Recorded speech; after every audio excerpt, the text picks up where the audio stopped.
Bismillahirrahmanirrahim.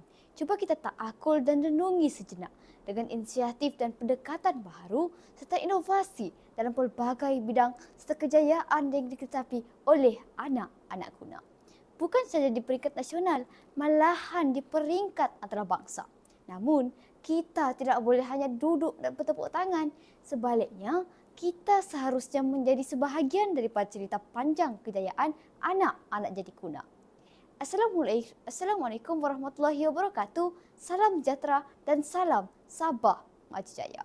Sekalung apresiasi buat Yang Berhormat Datuk Nur Razina binti Haji Arif, Ahli Dewan Undangan Negeri N63 guna atas inisiatif cemerlang menganjurkan pertandingan seumpama ini.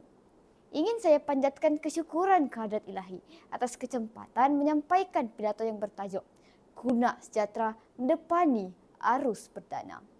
Sebelum saya berbicara dengan lebih lanjut tentang tajuk ini, lebih baik saya merungkai mutiara makna atau definisi tentang apa yang dimaksudkan dengan guna sejahtera menerajui arus perdana.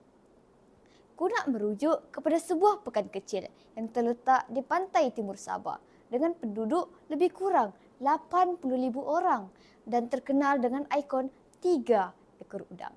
Hadirin sekalian, acap kali kita mendengar perkataan sejahtera, Malaysia sejahtera, sekolah sejahtera dan keluarga sejahtera. Namun, tahukah kita apa yang dimaksudkan dengan sejahtera? Menurut Kamus Dewan edisi keempat, sejahtera merujuk kepada satu keadaan yang aman dan makmur, senang dan tenteram.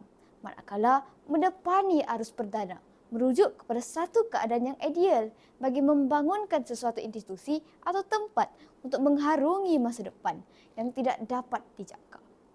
Bagi mengulas dan mengupas pidato saya pada kesempatan ini, 3 komponen pidato akan saya persembahkan. Pertama, pemerkasaan pendidikan. Kedua, pemerkasaan belia. Dan yang ketiga, pemerkasaan mahasiswa.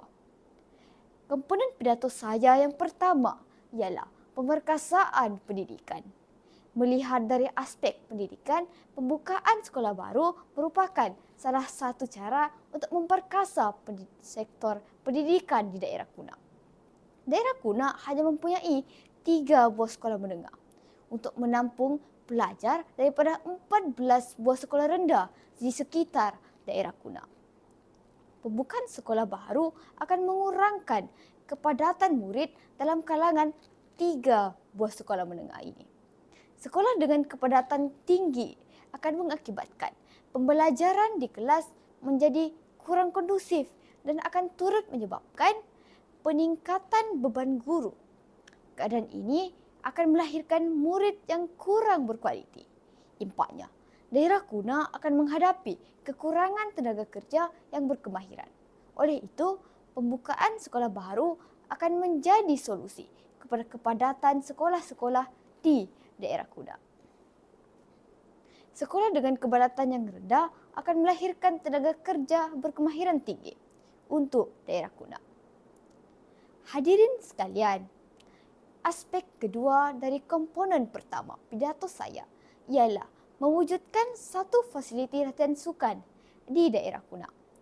Pada Tamasya Sukan Sabah 2023, daerah Kuna telah diumumkan sebagai antara daerah dengan peningkatan pencapaian yang paling drastik di negeri Sabah.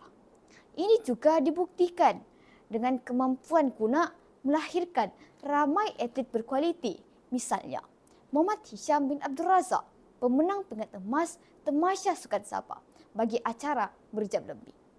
Kui Aleng, pemenang pingat emas Kejohanan Majlis Sukan Sekolah Malaysia bagi acara lompat tinggi.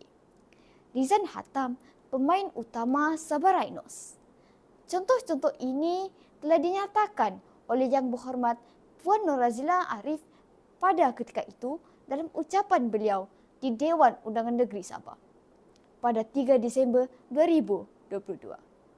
Kemunculan bakat seperti ini tidak seharusnya dibazirkan dan seharusnya disokong dengan fasiliti yang menyokong perkembangan mereka di arena sukan secara optimum. Komponen kedua pidato saya iaitu pemerkasaan belia mencakupi usaha menghubungkan belia yang tidak bekerja dengan pihak industri. belia yang tidak bekerja mewujudkan pembaziran tenaga kerja. Pihak tertentu seperti NGO, Jabatan Sumber Manusia, LinkedIn Malaysia, Jobseek Malaysia adalah untuk menghubungkan belia yang tidak bekerja dengan industri yang ada. Apabila melibatkan industri, kita perlu menyediakan belia yang bersedia untuk mengisi keperluan dalam industri dengan menyediakan latihan dan pensijilan yang sewajarnya. Pihak-pihak ini bukan sahaja menjadi penghubung, malahan juga turut menjadi pihak yang mempersiapkan belia ini untuk mampu berdaya saing dalam suasana pencarian kerja yang semakin kompetitif. Komponen terakhir pidato saya ialah pemerkasaan mahasiswa.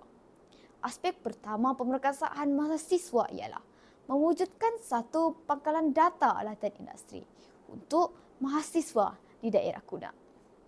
Proses latihan industri merupakan satu proses yang wajib dilalui oleh semua pelajar universiti.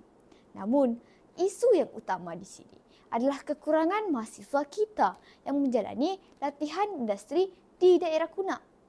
Hal ini disebabkan oleh kekangan ketersampaian maklumat mengenai perniagaan, jabatan atau firma yang menawarkan latihan industri kepada pelajar di daerah Kuna.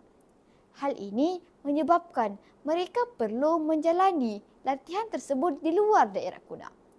Kewujudan pangkalan data ini akan memudahkan proses penyampaian maklumat dan para pelajar dapat mengetahui kewujudan peluang tersebut di daerah Kuna. Dengan ini, proses pencarian tempat latihan industri akan menjadi lebih mudah dan para pelajar tentu akan dapat menyumbang kembali kepada pembangunan Kuna.